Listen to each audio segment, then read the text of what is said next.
Have you ever wondered how safe your school really is? These stories might make you question everything you thought you knew about those drills and lockdowns. Stay tuned, because what you're about to hear are chilling true accounts of school lockdowns that turned into absolute nightmares. It was an ordinary Tuesday afternoon when Sarah's high school announced a lockdown over the intercom. At first, everyone thought it was just another drill. Teachers quickly ushered students into the library, where they huddled under tables. The lights dimmed. Minutes turned into what felt like hours. The only sounds were the quiet whispers of students trying to stay calm.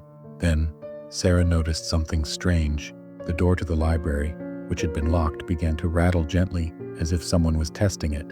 Everyone froze. The librarian motioned for silence, but the rattling became more forceful.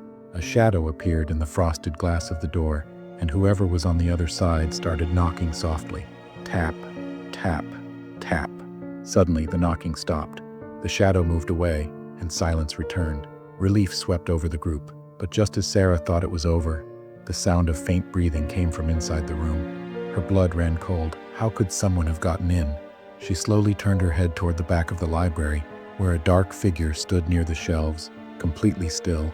The figure made no sound, but its presence was undeniable. When the all-clear was finally given, the figure was gone. No one saw them leave, and security cameras later showed nothing. Was it a prank or something more sinister? Let's move on to a story that might haunt your dreams tonight.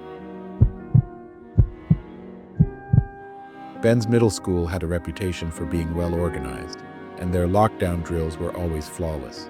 But one day, the principal's voice came over the intercom, announcing a lockdown. "This is not a drill. Please proceed to your designated areas." Ben's class quickly locked the doors and turned off the lights. Everyone crouched under their desks, hearts racing. The minutes dragged on, but something didn't feel right. The principal's voice came on again, repeating, "This is not a drill. Remain in lockdown."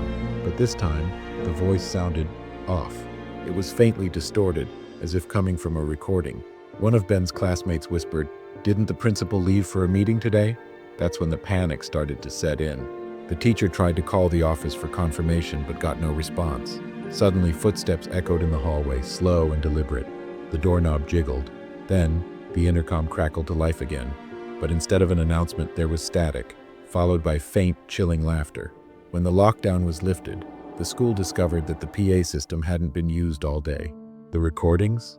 They didn't exist. Still with me? These stories are enough to make anyone double-check their locks. But this last story, it's the one people talk about even years later. Jess and her classmates were in the gym when the lockdown started. The gym was one of the larger rooms in the school, with only 2 exits, both now locked. The PE teacher instructed everyone to stay low and quiet. At first, everything seemed fine, but then Jess noticed something strange. From her position near the bleachers, she saw what looked like a dark figure standing at the far end of the gym, near the emergency exit.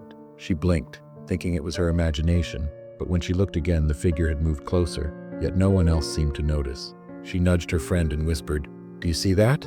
Her friend shook her head, but Jess couldn't take her eyes off the figure. Every time she glanced away and back, it seemed to shift, getting closer and closer. Finally, it was so close that Jess could see its outline clearly, tall, with long, spindly arms that seemed to stretch unnaturally. She let out a small gasp, and that's when the figure turned toward her. Its face, or what should have been its face, was completely blank, like a smooth, dark void. Jess squeezed her eyes shut, trembling, and when she opened them again, the figure was gone. When the lockdown ended, Jess tried to explain what she saw, but no one believed her. That is, until other students started reporting the same figure during later lockdowns, always in the gym, always watching. These stories remind us that sometimes the scariest things aren't outside the doors, they're already inside. Whether you believe these accounts or not, one thing's for sure, you'll never look at a school lockdown the same way again. So, what would you do in these situations? Let me know in the comments, and don't forget to like, share, and subscribe for more stories that will keep you up at night.